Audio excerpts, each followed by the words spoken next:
nothing wrong with your television set. Do not attempt to adjust the picture. We are controlling transmission. If we wish to make it louder, we will bring up the volume. If we wish to make it softer, we will tune it to a whisper. We will control the horizontal. We will control the vertical.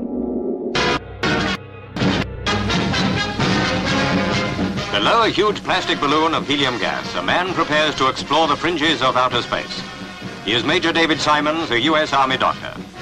To his shaven chest, a stethoscope is fastened. For one object of the adventure is to test human endurance many miles above the Earth's surface.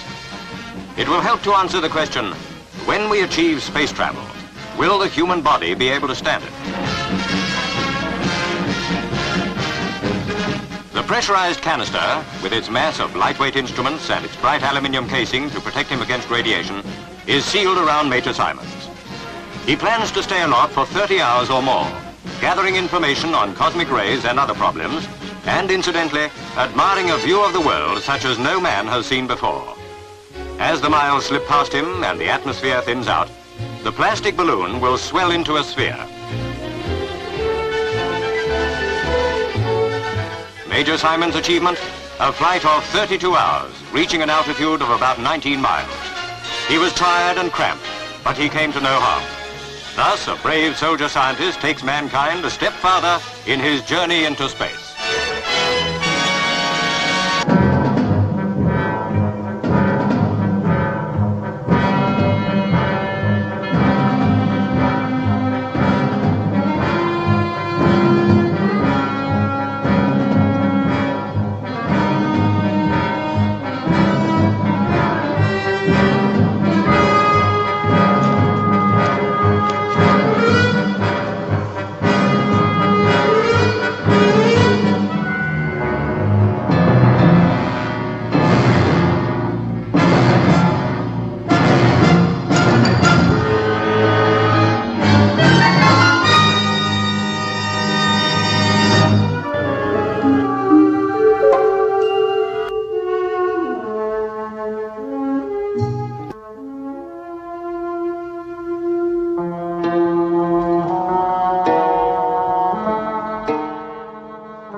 Pre-dawn blastoff at Cape Canaveral fires a Thor rocket with a sensational payload, a balloon as big as a 13-story building.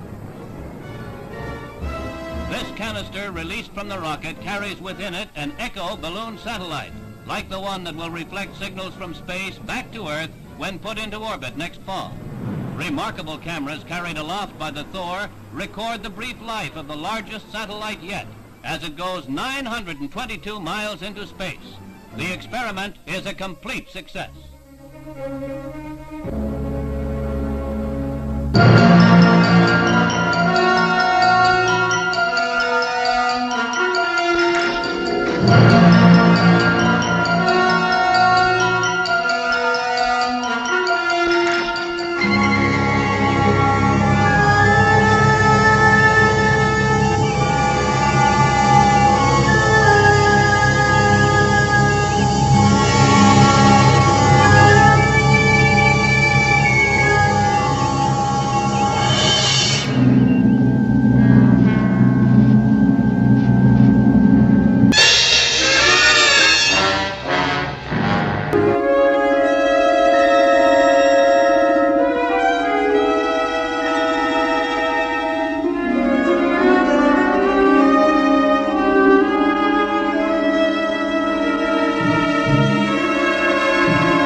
NASA's been using balloons for science research for over 30 years.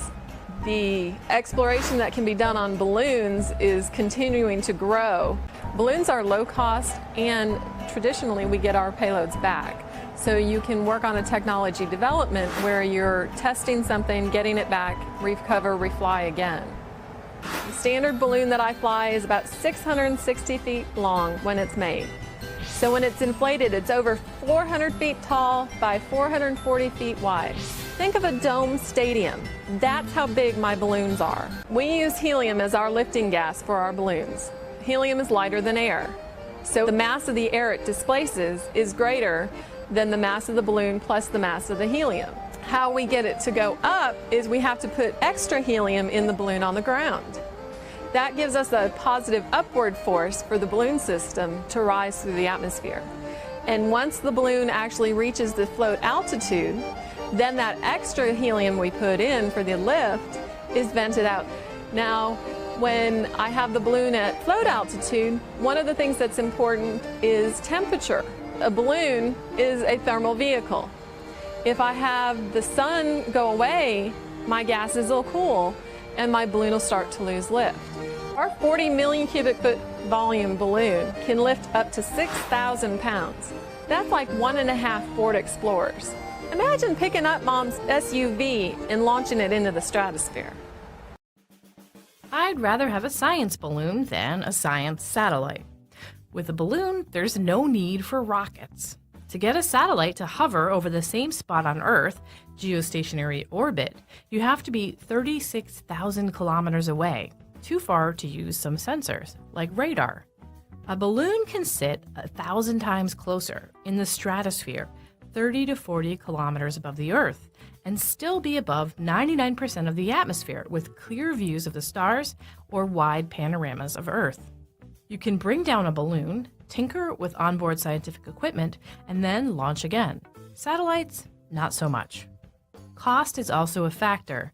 NOAA's 4 new geostationary weather satellites are estimated to cost $11 billion, whereas a balloon flight might cost just a few $100,000.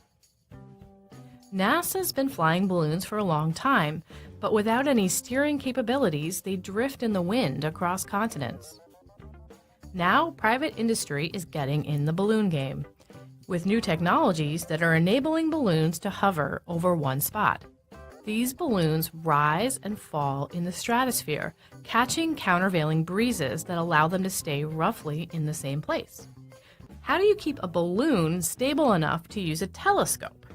Gyroscopes can help keep a platform pointed at its target, even as it sits in a twisting gondola.